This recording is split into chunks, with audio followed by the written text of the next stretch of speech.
भारत का नया संसद भवन, हमारी उम्मीदों का नया घर, हमारे संविधान को संभालने वालों के लिए एक ऐसा घर जहां 140 करोड़ हिंदुस्तानी एक परिवार हैं। ये नया घर इतना बड़ा हो कि इसमें देश के हर प्रांत, प्रदेश, गांव, शहर, कोने कोने के लिए जगह बन सके। इस घर की बाहें इतनी चौड़ी हों कि देश की हर जाति, प्रजाति, हर धर्म को प्यार कर सके। इसकी नजर इतनी गहरी हो कि देश के हर एक नागरिक को देख सके, जान सके, उनकी समस्याओं को पहचान सके।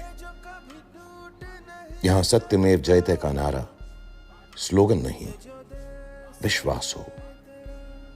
यहां अशोक चक्र का हाथी, घोड़ा, शेर और खंबा लोगो नहीं, हमारा इतिहास हो। It is said that a parliament is to the nation what the soul is to the body. My sincerest prayers that the soul of democracy remains robust in its new home and continues to foster liberty, fraternity, and equality for ages to come. May this new abode of democracy build a new age that is renowned for its scientific temper and empathy for all. A new parliament for a new India, but with the same age-old dream, the glory of India, of our nation. Jai Hind.